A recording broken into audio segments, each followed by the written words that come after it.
ओम अज्ञानतिमिरान्धस्य ज्ञानञ्जनशलाकया चक्षुरुन्मिलितं येन तस्मै श्रीगुरुवे नमः। श्रीचैतन्यमनोभीष्टं स्थापितं येन भूतले स्वयं रूपकदा मह्यं ददाति स्वपदान्तिकं। वन्देऽहं श्रीगुरुः श्रीभूतपदकमलं श्रीगुरून् वैष्णवाचं श्रीरूपं साग्रजातं सगण रघुनाथान्वितं सजीवं साद्वैतं सावधूतं परिजनसहितं कृष्णचैतन्यदेवं श्रीराधाकृष्णपादान् सगणललिता श्रीविशाखान्विताश्च नारायणं नमस्कृत्यं नरं चैव नरोत्तमं देवीं सरस्वतीं व्यासं ततो जयमुदीरये।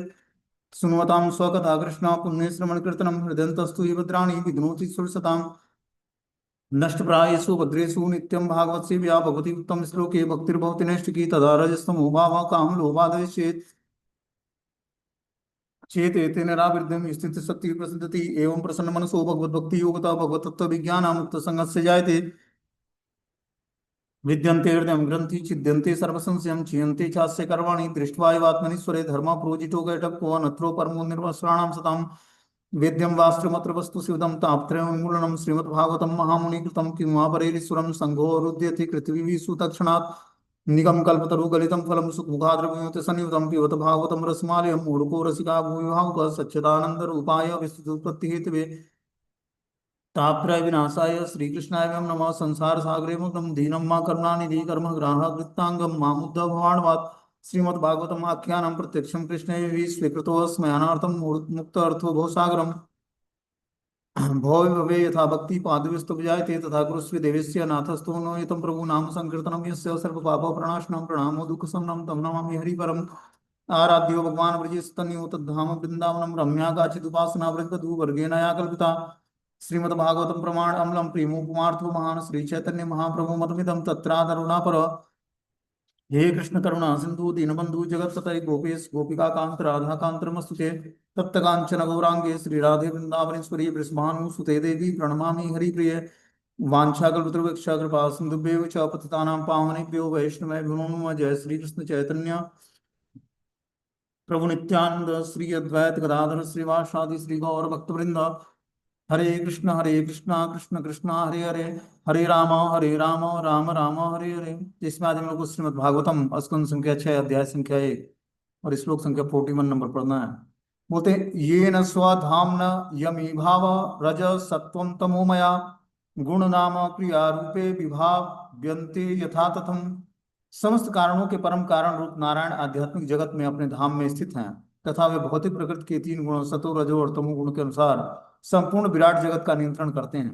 इस तरह विभिन्न जीवों को भिन्न भिन्न गुण नाम और वर्णाश्रम धर्म के अनुसार कार्य तथा रूप प्रदान किए जाते हैं। नारायण संपूर्ण विराट जगत के कारण स्वरूप कारण के समस्त कारणों के परम कारण रूप नारायण आध्यात्मिक जगत में अपने धाम में स्थिर होते हैं। जो समस्त कारणों के कारण है, समस्त कारणों के कारण मतलब जितने भी भौतिक या आध्यात्मिक कारण हैं सब भगवान से ही घटित होते हैं। भगवान की इच्छा के बिना न तो आध्यात्मिक धाम का अस्तित्व है न ही भौतिक जगत का अस्तित्व है।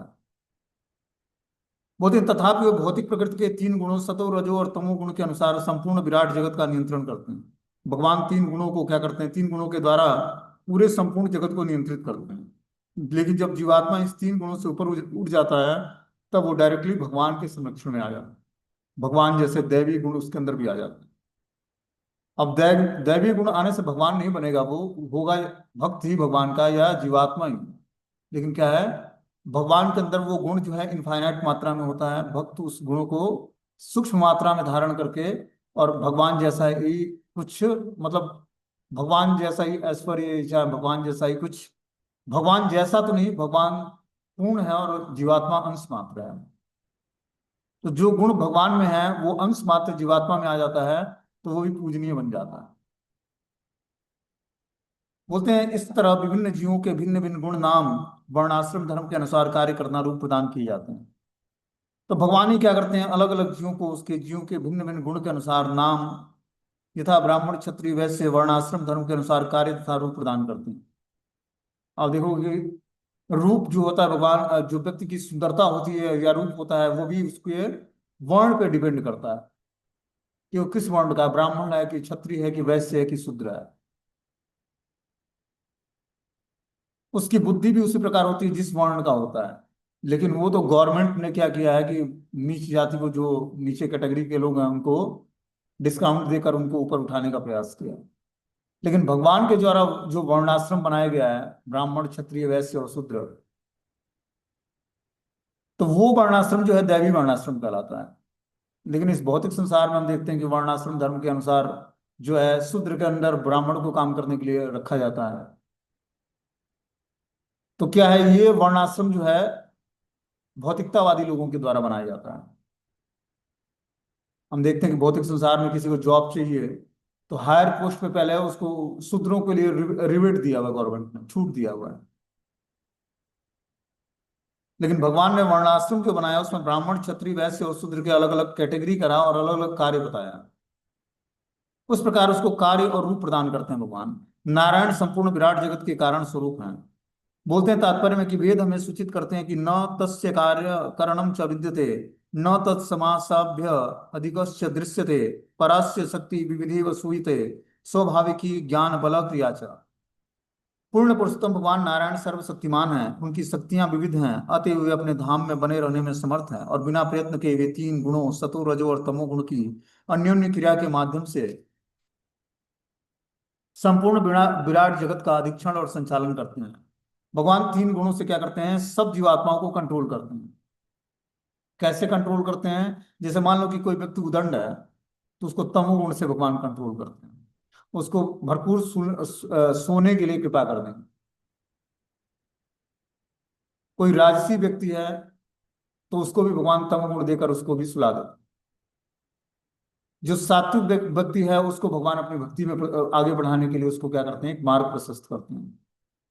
अब जैसी जिस जीवात्मा की इच्छा होती है, जैसे उसके कार्य होते हैं, उस तरह भगवान से उसका रेसिप्रोकेशन होता है, भगवान उसको उसी तरह सपोर्ट करते हैं। जैसे तामसिक आसुरी शक्तियां होती हैं, जो असुर होते हैं, तो भगवान उनका संहार करके उन पर कृपा करते हैं। जो रजोगुणी व्यक्ति है वो स्वर्ग को जाता है, वहां पर सुरा और सुंदरियों का भोग करके फिर से वो मृतलोक में आ जाता है।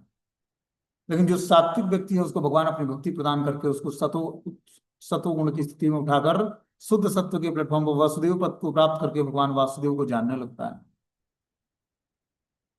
तो भगवान ने पूर्ण रूपेण इस मनुष्य जीवन में हमें फ्री विल दिया है, स्वतंत्रता दिया है, कि उस स्वतंत्रता का हम सही उपयोग करें।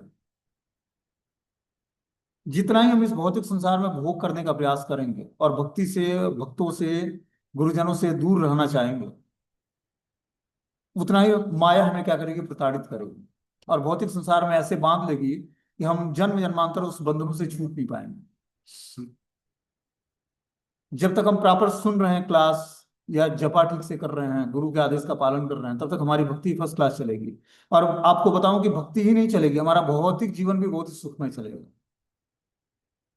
जैसे ही हम कथा कीर्तन से दूर होंगे वैसे ही हम डल पड़ जाएंगे, धीमे पड़ जाएंगे और भौतिक चीजें अच्छी लगने लगेंगी।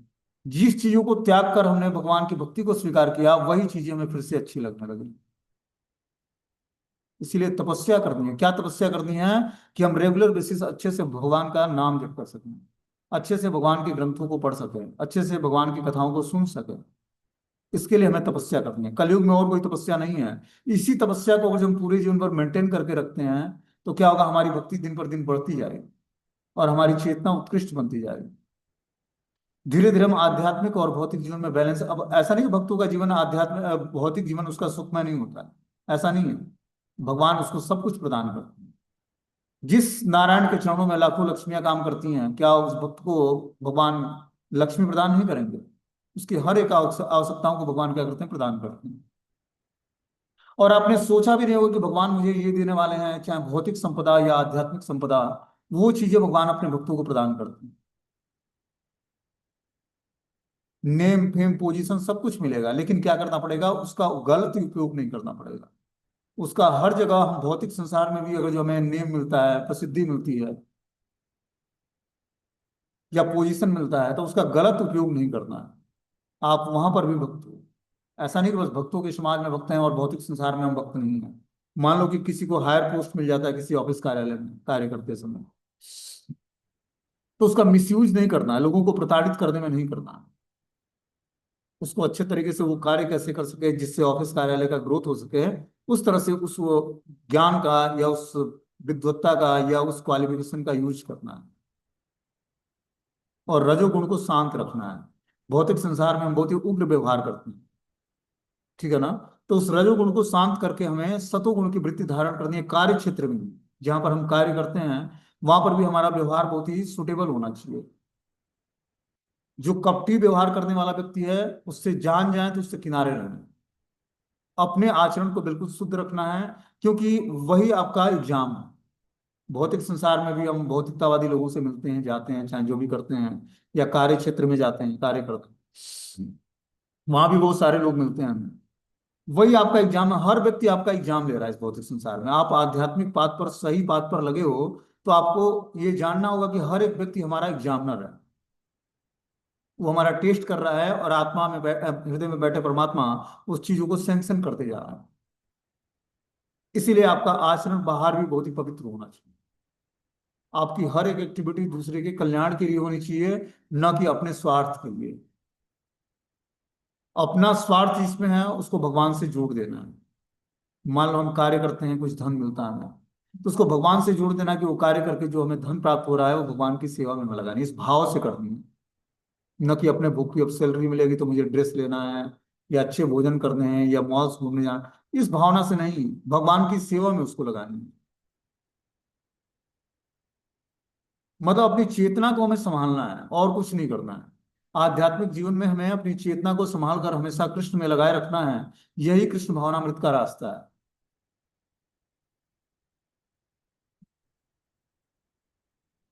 आगे इसमें बता रहा है कि चूंकि भगवान पूर्ण है, इसलिए हर कार्य इस तरह चलता रहता है मानो कि प्रत्यक्ष रूप से निरीक्षण कर रहे हो तथा उनमें भगवान उसमें भाग ले रहे हो। किंतु नास्तिक लोग तीन गुणों के प्रच्छन्न होने के कारण नारायण को समस्त कार्यों के परम कारण के रूप में नहीं देख पाते। बता रहे हैं कि प्रत्यक्ष रूप से निरीक्षण कर रहे हो, इस तरह लगता है हर कार्य भौतिक संसार में, कि सूर्य टाइम से उग रहा है, चंद्रमा टाइम से शीतलता दे रहा है। जब मौसम आता है बरसात का, तो हम देखते हैं बदली बादल घेर लेता है और बारिश होने लगती है। बहुत ही पंक्चुअलिटी से सब कार्य हो रहा है, और जैसे लगता है कि कोई सुप्रीम कंट्रोलर है जो कंट्रोल कर रहा है इन चीजों को। लेकिन क्या है, भगवान ने देवताओं को, शक्ति प्रदत्त देवताओं को हायर कर रखा है उस पोस्ट को। सूर्य टाइम से उगता है, चंद्रमा टाइम से उगता है, टाइम से डूब जाता है, टाइम से ऋतु परिवर्तन होता है, कभी गर्मी, कभी ठंड, कभी बारिश। कैसे है, भगवान के प्रॉपर निरीक्षण में है। भगवान के डर से सब कुछ बहुत ही पंक्चुअलिटी से कार्य कर। तो जैसा लगता है कि मानव वो प्रत्यक्ष रूप से निरीक्षण कर रहे हो और उसमें भाग ले रहे हो। किंतु नास्तिक लोग तीन गुणों के प्रच्छन्न होने के कारण नारायण को समस्त कारणों के परम कारण के रूप में नहीं देख पाते। जब हम आध्यात्मिक पाथ पर वर्किंग करेंगे, धीरे धीरे शुद्ध हो जाएंगे, तो हर कार्यों में भगवान का प्रेजेंस अनुभव होगा। भगवान को रियलाइज कर पाएंगे, तभी तो हम भगवान को ग्लोरीफाई कर पाएंगे। जब अब हर कार्यों में हम भगवान को जान पाएंगे। बोलते तीनों गुणों के द्वारा मोहग्रस्त यह सारा संसार मुझ गुणातीत तथा अविनाशी को नहीं जानता है। क्योंकि मूर्ख संशयवादी मोहित हो जाते हैं और तीन गुणों द्वारा मोहग्रस्त रहते हैं, अतः वे यह नहीं समझ पाते कि नारायण या कृष्ण ही समस्त कारणों के परम कारण है। जब व्यक्ति तीन गुणों से प्रच्छन्न हो जाता है, मोहग्रस्त हो जाता है, तब वो संसार में मुझ गुणातीत और अविनाशी को नहीं जानता। भगवान गुणातीत हैं, गुणों से परे हैं, और क्या है, अविनाशी, जिनका कभी विनाश नहीं होता है। तो उस गुणातीत को जानने के लिए पहले हमें क्या करना पड़ेगा, मोहग्रस्त इस संसार में गुणातीत अपने को भी बनाना पड़ेगा। जब हम उस लेवल पर आएंगे तभी तो भगवान को जान पाएंगे। तो भक्ति किस लिए कर रहे हैं, हम तीन गुणों से ऊपर उठकर शुद्ध सत्व के प्लेटफॉर्म पर अपनी चेतना को जब स्थिर करेंगे, तब हम भगवान वासुदेव को जान पाएंगे। क्या जान पाएंगे, कि वासुदेव ही समस्त कारणों के कारण है। चूंकि मूर्ख संशयवादी मोहित होते हैं और तीन गुणों द्वारा मोहग्रस्त होते हैं, अतः वे ये नहीं समझ पाते कि नारायण या कृष्ण ही समस्त कारणों के परम कारण है। जैसा कि ब्रह्म संहिता में कहा गया है, ईश्वर परम कृष्ण सच्चिदानंद विग्रह अनादिरादि गोविंदम सर्व कारण कारणम। गोविंद कहलाने वाले कृष्ण परम नियंता हैं, उनका शरीर नित्य आनंदमय और आध्यात्मिक है। वे सभी के उद्गम है, उनका कोई अन्य उद्गम नहीं है, वे समस्त कारणों के परम कारण हैं। तो ये बात ब्रह्मा जी कहते हैं कि ईश्वर परमा कृष्ण, गोविंद कहलाने वाले कृष्ण ही सुप्रीम कंट्रोलर है, परम नियंता है। उनका शरीर नित्य आनंदमय और आध्यात्मिक है। हम लोग जैसे पंचभूतों से नहीं बनाया। भगवान का शरीर क्या है, सच्चित आनंद से बना हुआ है। वे सभी के उद्गम है, समस्त चीजें वहीं से उद्भूत होती हैं, प्रकटित होती हैं, और वे समस्त कारणों के परम कारण हैं। आगे इसमें 42वें श्लोक में बताते हैं कि सूर्यो अग्नि ख मरुदेव सोम संध्या हनिदिशम क कु स्वयं धर्म इति हेते देहस्य साक्षिणम। सूर्य अग्नि आकाश वायु देवगण चंद्रमा संध्या दिन रात दिशाएं जल स्थल और स्वयं परमात्मा, ये सभी जीवों के कार्य के साक्षी हैं।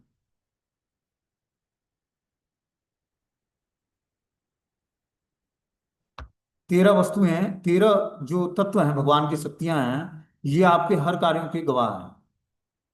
कौन कौन? सूर्य, अग्नि, आकाश, वायु, देवगण, चंद्रमा, संध्या, दिन रात, दिशाएं, जल, स्थल और परमात्मा। आप जो भी कार्य करते हो, हमें लगता होगा कि हम कोई छिप के गलत कार्य कर रहे हैं, लेकिन ये जो 13 देवगण हैं, भगवान के की शक्तियां हैं, ये हर समय आप इनके निरीक्षण में हो। तो ये ना समझे कि हम कोई गलत कार्य करके बच सकते हैं, क्योंकि भगवान की शक्तियां प्राप्त व्यक्ति को, जीवात्मा को अपने संरक्षण में रखती हैं, निरीक्षण में रखती हैं। होते हैं कुछ सांप्रदायिक धार्मिक संप्रदायों के सदस्य, विशेष रूप से ईसाई, कर्म के फलों में विश्वास नहीं करते। एक बार हमने एक विद्वान ईसाई प्रोफेसर से विचार विमर्श किया, तो उसने यह तर्क दिया कि यद्यपि लोगों को उनके दुष्कर्मों के लिए तब दंड दिया जाता है जब साक्षियों के सबूत मिल जाते हैं, किंतु ये साक्षी किसी के विगत कर्मों के फलों के लिए कष्ट पाने के लिए जिम्मेदार कहाँ है। ऐसे व्यक्ति के लिए यहाँ पर इन दूतों ने उत्तर दिया कि बद्ध जीव यह सोचता है कि वह चोरी छुप के कार्य कर रहा है और उसके पाप कर्मों को कोई देख नहीं रहा है, किंतु शास्त्रों में हमें यह समझ लेना चाहिए कि उसके हर कार्यों के अनेक साक्षी हैं, यथा सूर्य अग्नि आकाश वायु चंद्रमा देवता संध्या दिन रात दिशाएं जल स्थल और परमात्मा। साक्षियों की कमी कहाँ है? साक्षी तथा परमेश्वर दोनों विद्यमान हैं, इसलिए अनेक जीवों को या तो उच्च लोकों में लाया जाता है या नरक के निम्न लोकों में गिरा दिया जाता है। इसमें कोई त्रुटि नहीं हो पाती, क्योंकि हर वस्तु की व्यवस्था परमेश्वर के प्रबंध द्वारा की जाती है। तो कोई भी जीवात्मा गलत कार्य करता है तो उसको लगता है कि मैं कुछ छुप के गलत कार्य कर दूं, कोई देखने वाला नहीं है। लेकिन यहाँ पर बता रहे हैं शास्त्र में कि सूर्य अग्नि आकाश वायु चंद्रमा देवता संध्या दिन रात दिशाएं जल स्थल और स्वयं परमात्मा हृदय में बैठकर आत्मा के रूप में स्थिर होते हैं, और ये सब साक्षी होते हैं हमारे कर्मों पे। और इसी को साक्षी मानकर यम क्या करते हैं, हमें सजा सुनाते हैं। साक्षी तथा परमेश्वर दोनों विद्यमान हैं, इसलिए अनेक जीवों को या तो उच्च लोकों में लाया जाता है या नरक लोकों के निम्न लोकों में गिरा दिया जाता है।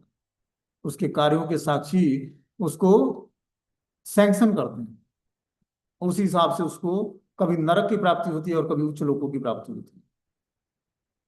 जब यही जीवात्मा भगवान की भक्ति करके भगवत धाम जाता है, तो यही सारे जो उच्च गवाह हैं, भगवान की विविध शक्तियां हैं, ये फूल वर्षा करती हैं, पुष्प वर्षा करते हैं, आरतियां उतारते हैं कि कोई जीवात्मा इस भौतिक संसार से विरक्त होकर भगवान के धाम चला गया।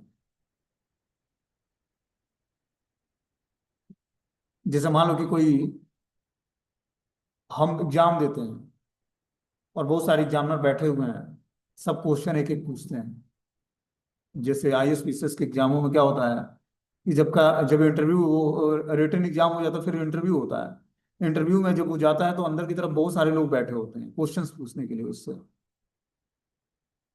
क्वेश्चन पूछते हैं, हर व्यक्ति के को सेटिस्फाई करना है उस स्टूडेंट को। उसी तरह जब हमारे ये 13 प्रकार के जो हमारे निरीक्षण करने वाले लोग हैं, ये जब ओके टेस्ट शीट लिख देते हैं, तब हम जाकर भगवत धाम जाने की योग्यता कि हाँ, ये कोई गलती नहीं करता है जीवात्मा इसके अंदर। जब हमारे अंदर धीरे धीरे दैवी गुणों का कल्टीवेशन होगा, तब हम धीरे धीरे अशुद्ध गुणों से छूट जाएंगे। जो अनवांटेड हमारी चाहत है, अनवांटेड गुण है, उससे हम छूट कर और आध्यात्मिक गुणों को डेवलप कर पाएंगे। ये तभी होगा जब नाम रूप गुण लीलाओं और चिंतन में भगवान की भक्ति होगी,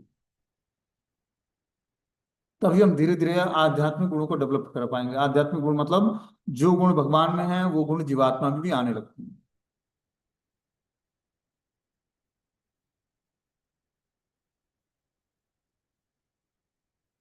आगे से बता रहे कि एतिर धर्मो विज्ञातम स्थानम दंडस्य युज्यते सर्वे कर्मानुरोधेन दंड मर्हन्ति कारणम। दंड के पात्र वे हैं जिसकी पुष्टि इन अनेक साक्षियों ने की है कि वे निर्दिष्ट नियमित कार्यों में से विचलित हुए हैं सकाम कर्मों में लगा हुआ प्रत्येक व्यक्ति अपने पाप कर्मों के अनुसार दंड दिए जाने के लिए उपयुक्त होता है। क्या बोलते हैं यहाँ पर कि दंड के पात्र वे होते हैं जिसकी पुष्टि इन अनेक साक्षियों ने की है। दंड उन्हीं को दिया जाता है जिन्होंने साक्षी, जो साक्षी रूप में हमने 13 भगवान की शक्तियों को बताया है, उस दंड देने वाले पात्र को ये पुष्टि करते हैं कि ये दंड के का अधिकारी है। जितने भी साक्षी हैं हमारे 13 प्रकार के भगवान की शक्तियां, वे निर्दिष्ट नियमित कार्यों से विचलित हुए हैं। सकाम कर्मों में लगा हुआ प्रत्येक व्यक्ति अपने पाप कर्मों के अनुसार दंड दिए जाने के लिए उपयुक्त होता है। जो व्यक्ति सकाम कर्म करता है उसके लिए किसी गवाह की आवश्यकता नहीं है। गवाह की तो आवश्यकता उसको पड़ती है। वैसे तो हर व्यक्ति के साक्षी रूप में ये 13 देवता कार्य करते हैं। 13 भगवान की जो ये शक्तियां हैं, ये 13 साक्षी हैं हर एक कार्यों के, हर व्यक्ति के। आगे से होता है समवंति ही भद्राणी विपरीतानि चानघाम कार कारिणाम गुण संयोग अस्ति देवान्य कर्मकृत। हे वैकुंठ वासियों, तुम लोग निष्पाप हो किंतु इस भौतिक जगत के भीतर रहने वाले सारे वासी कर्मी हैं। ये सब यमदूत बता रहे हैं विष्णु दूतों, धर्म के सिद्धांत, कि है वैकुंठ वासियों तुम लोग निष्पाप हो किंतु इस भौतिक जगत के भीतर रहने वाले सारे वासी कर्मी हैं, चाहे वे शुद्ध कर्म कर रहे हो या अशुभ।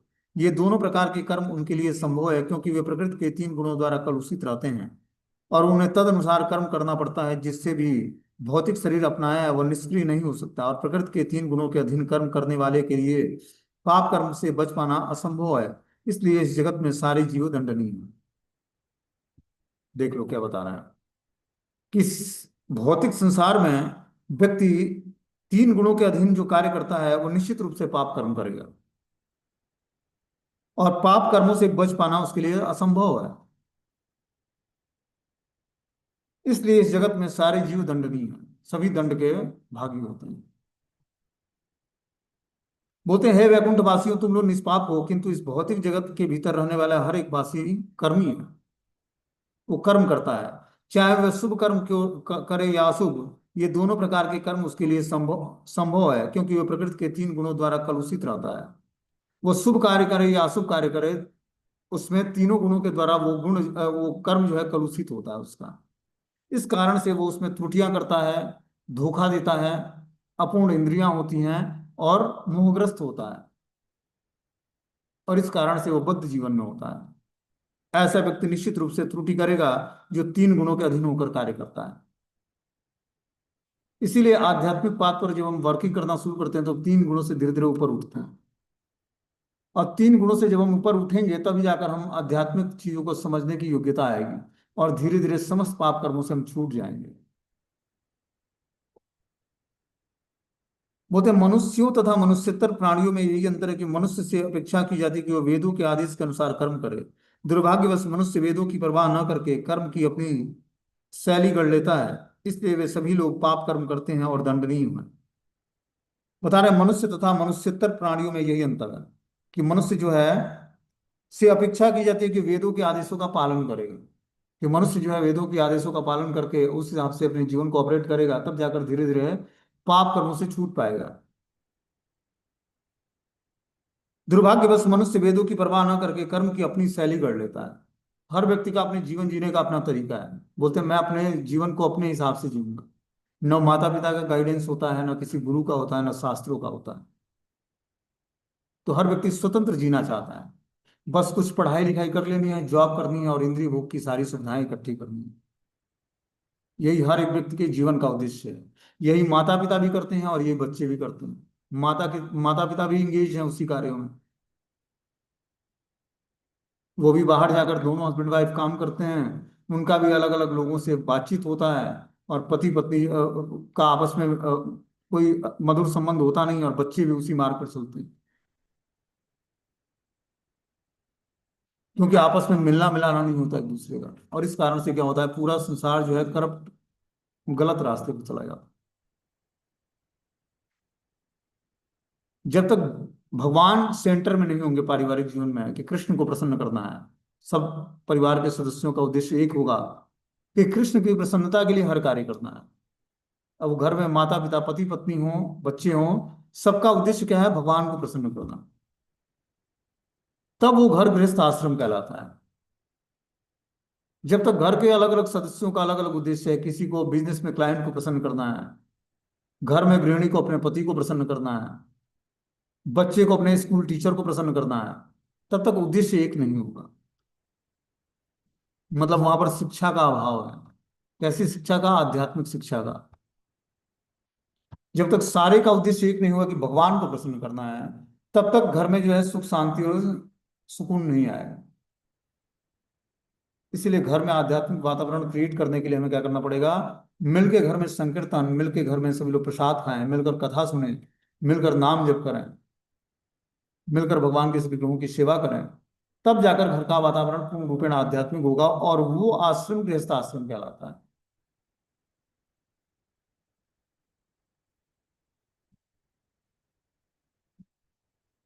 अब एक व्यक्ति का उद्देश्य भगवान की भक्ति है, दूसरे का उद्देश्य है इंद्रिय तृप्ति,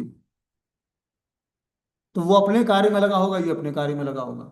दोनों का मेल नहीं बैठेगा, सामंजस्य बैठेगा नहीं। और वो भगवान की भक्ति को स्वीकार करना तो दूर है, आपस में अनबन बना रहेगा। और यही हो रहा है पूरे समाज में। तो व्यक्ति सोचता है कि मैं पहले भौतिक जीवन सुधार लूं फिर भक्ति करूंगा। और कुछ लोग सोचते हैं कि जैसे पति पत्नी में दीक्षा लेने के बाद किसी के घर में झगड़ा हो जाता है, उसको लगता है कि गुरु जी ने दीक्षा दिया है, तब से पारिवारिक जीवन में क्या है, संबंध जो मधुरता था समाप्त हो गया।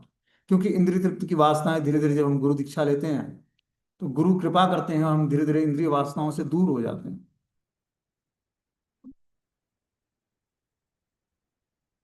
पहले क्या था कि आपस में इंद्रिय भोग की वासनाएं थी, वो सताती और एक दूसरे को व्यक्ति तृप्त करता। अब दीक्षा लेने के बाद क्या होता है, इंद्रिय तृप्ति की वासनाएं जो है समाप्त होने लगती हैं। जब हम गुरु से दीक्षा लेते हैं तो आध्यात्मिक गुरु हम पर कृपा करके हमारी इंद्रिय भोग की वासनाओं को नष्ट कर देते हैं।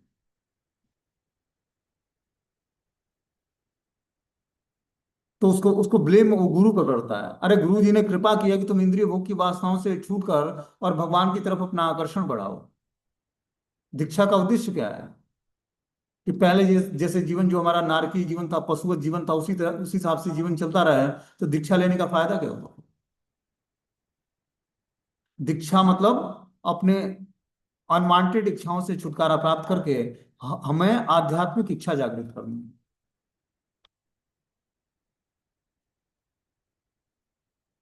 तो ऐसा व्यक्ति का भगवान पर विश्वास नहीं बढ़ पाता। जो इंद्रिय भोग की वासनाओं को लेकर गुरु तत्व को समझेगा, भगवान को समझेगा, अपने पत्नी पति बच्चों के बीच में ही रमा हुआ व्यक्ति जो है, उसको आध्यात्मिक गुरु का इंपॉर्टेंस समझ नहीं आएगा, या दीक्षा का या हरि नाम का या शास्त्रों का मर्म नहीं जान पाएगा।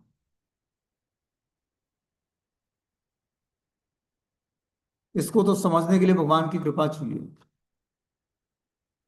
आध्यात्मिक जीवन के प्रति समझौता करके व्यक्ति भौतिक जीवन को सुखी बनाना चाहता है, और इस कारण से बार बार क्या होता है, वो असफल होता रहता है। सफलता तो तभी मिलेगी व्यक्ति को जब वो क्या करेगा, आध्यात्मिक जीवन को अच्छे तरीके से करेगा और भौतिक जीवन को भगवान की कृपा मानकर स्वीकार करेगा। कि भगवान ने हमें कृपा करके जो भी धन संपत्ति परिवार के जन दिए हैं, उसके साथ हमें रहने रहकर भगवान कृष्ण को प्रसन्न करना है। ये जीवन का उद्देश्य होना चाहिए। अब उसने अनुष्ठान ले लिया कि जब तक हमारे पति पत्नी का रिलेशनशिप नहीं सुधरेगा, तब तक हम भक्ति नहीं करेंगे। तो ऐसा व्यक्ति जीवन में सफल कैसे होगा? उसके जीवन का उद्देश्य पति पत्नी के रिलेशनशिप को सुधारना है, न कि कृष्ण को प्रसन्न करना।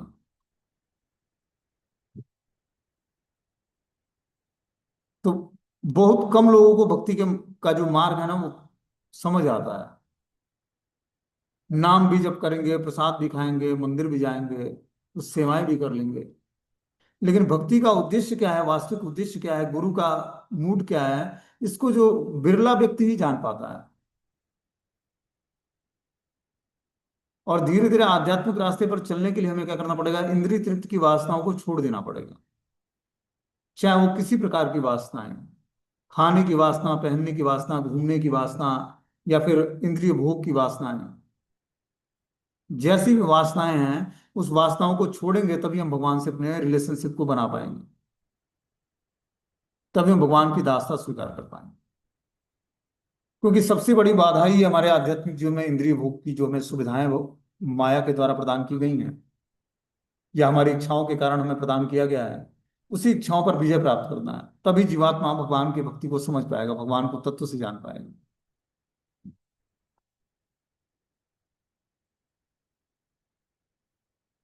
वो तो इस जीवन में अपने धार्मिक और अधार्मिक कार्यों की मात्रा के अनुपात में मनुष्य को अपने अगले जीवन में अपने कर्म के अनुसार फलों का भोग करना या कष्ट उठाना होता है। जिस अनुपात में व्यक्ति धार्मिक या अधार्मिक कार्य करता है, उसी अनुपात में उसको जीवन में अपने कर्म के अनुरूप फलों का भोग करना और कष्ट उठाना पड़ता है। इसीलिए हमें क्या करना है, धीरे धीरे धार्मिक और अधार्मिक कार्यों को छोड़कर और पूर्ण रूपेण भगवान को प्रसन्न करने के लिए हर कार्य करना है। ये कार्य तभी होगा जब हम अपनी आध्यात्मिक चेतना को विकसित करेंगे। आध्यात्मिक चेतना विकसित तभी होगी जब हम शास्त्रों को, गुरु के और वैष्णव के आदेश का पालन करते हुए ध्यान पूर्वक निरपराध भाव से हरि नाम का जप करेंगे। तभी जाकर हम आध्यात्मिक जीवन में प्रोग्रेस कर पाएंगे। हम क्लास भी सुनते हैं, सब कुछ सुनते हैं, लेकिन करते मनमानी है और बोलेंगे कि हम आपके साथ हैं। ये इलेक्शन नहीं है। जिसे लीडर जो चुना जाता है बोलता है कि मैं आपके साथ हूँ, आप जो बता रहे हैं सब सही है, लेकिन मानता एक बात नहीं। उसका उद्देश्य क्या होता है, इलेक्शन जीतने के बाद अपना वो अलग ही बिजनेस व्यापार शुरू कर देता है। जनता से कुछ लेना देना नहीं होता। बस जनता से एक दिन लेना है, जिस दिन वोट पड़ना है। तो ये हमारे अंदर भी लक्षण होता है भौतिक संसार में। आध्यात्मिक जीवन ऐसा नहीं है। जितनी मात्रा में हम गुरु के प्रति शरणागत होंगे, उतनी ही मात्रा में ये आध्यात्मिक ज्ञान हमारे हृदय में प्रकट होगा और इसको हम प्रैक्टिकली अपने जीवन में उतार पाएंगे। आध्यात्मिक जीवन मतलब शरणागति लेना, दास बनना इस रास्ते में। इसीलिए दीक्षा के बाद टाइटल लगता है दास या दासी। दास कौन बनता है? दास वो बनता है जिसके अंदर सेवा करने की भावना जागृत है। बाकी सब तो स्वामी बनना चाहते हैं, और जो अच्छा दास है वही अच्छा स्वामी भी बनेगा। जो भगवान का या गुरु का अच्छा दास नहीं है, वो अच्छा स्वामी भी नहीं बनेगा कि दो चार लोगों, 10 लोगों को संरक्षण प्रदान कर सके। नहीं हो पाएगा उससे। आध्यात्मिक जीवन को समझना बड़ा मुश्किल है।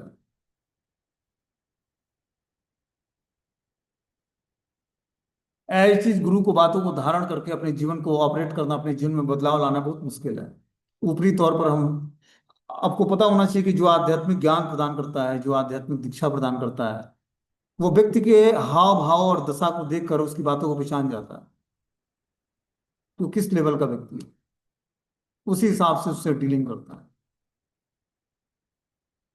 हमें अपने भौतिकतावादी मेंटालिटी को धीरे धीरे छोड़कर आध्यात्मिक चीजों को समझना पड़ेगा कि आध्यात्मिक व्यक्ति, चाहे आध्यात्मिक समाज जो है, यह अलग है भौतिकतावादी व्यक्ति से या भौतिक समाज से। इसमें हमें अपने डीलिंग को बड़े पवित्रता के साथ करना पड़ेगा। ये डीलिंग हमारे भक्तों से हो रही है। भक्तों से चालबाजी करना या छल कपट करना या मीठी बातें कर लेना, ये चीजें अच्छी नहीं है। यहाँ पर नीट एंड क्लीन व्यवहार हमारा चलेगा। जब हम नीट एंड क्लीन व्यवहार करेंगे, उससे भगवान प्रसन्न होंगे। कटु वचन और जो सत्य है तो बोलना, वो भक्ति के अनुकूल है। लेकिन मधुर वचन बोलकर वो अगर जो सत्य नहीं है, तो क्या है, वो भक्ति के अनुकूल नहीं है। सत्य वचन थोड़ा कड़वा होगा, लेकिन क्या होगा, परफेक्ट होगा, भक्ति में हमें ग्रोथ दिलाएगा। लेकिन मधुर वचन हो, उसके पीछे हृदय में कपट हो, तो वो वचन जो है हमारे भक्ति के लिए बहुत हानिकारक है। इस लक्षणों को हमें अपने अंदर से बदलना पड़ेगा। यहाँ पर सरलता काम करती है, ईमानदारी काम करती है, हमारा प्रेम पूर्ण व्यवहार कार्य करता है, हमारी सेवा भावना कार्य करती है। जब तक आपके हृदय में सेवा भावना जागृत नहीं होगी, तब तक आप भगवान को कैसे प्रसन्न कर पाओगे? जब 10 लोग इकट्ठा होंगे भक्तों के समाज में, तो एक दूसरे से व्यक्ति को सेवा लेने के लिए नहीं, एक दूसरे की सेवा लेने के लिए, सेवा करने के लिए तत्पर होना चाहिए। भगवान अपने भक्तों की सेवा करने के लिए तत्पर, न कि ये हमारा सेवक है इससे मैं सेवा लूं। भगवान की ये मेंटालिटी नहीं होती है। भगवान अपने भक्त की भी सेवा करना चाहते हैं। और भक्त भगवान से सेवा लेना नहीं चाहता, भक्त भी भगवान की सेवा करना चाहता है। यही वैष्णव समाज में भी है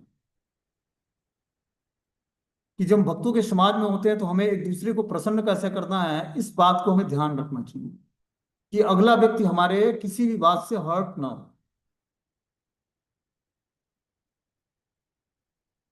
उसको प्रसन्न करने के लिए बात नहीं करनी है, जो सत्य है वो बतानी है। तब जाकर हम उसकी बातों को स्वीकार करेंगे, तब हम भगवान की हम पर कृपा होगी।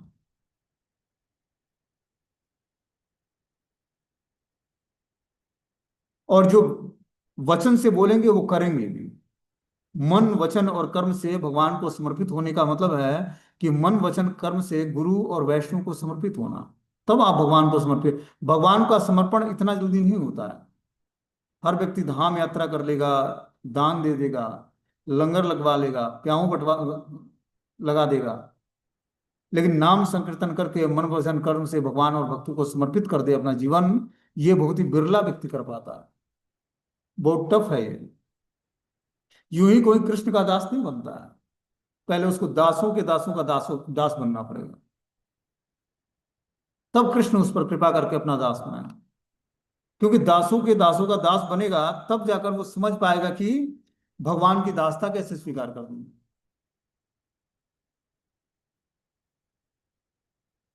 इस भौतिक संसार में हर व्यक्ति बॉस बनना चाहता है कि दो चार लोग हमारा जय जयकार करें, हमें फॉलो करें, हमें लाइक करें।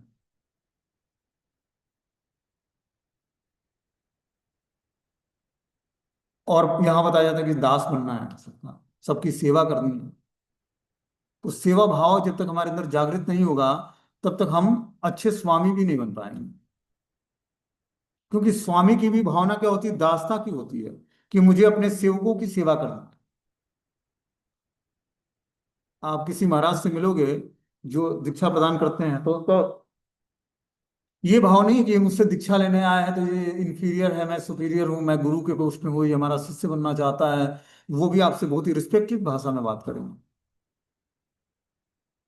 उनके हृदय की भावना क्या होगी, ये हमारे गुरु की कृपा से ये भक्त जो है हमारे पास आया है, ये आध्यात्मिक जीवन में प्रोग्रेस करना चाहता है, इसलिए हमें इसको दीक्षा प्रदान करनी है।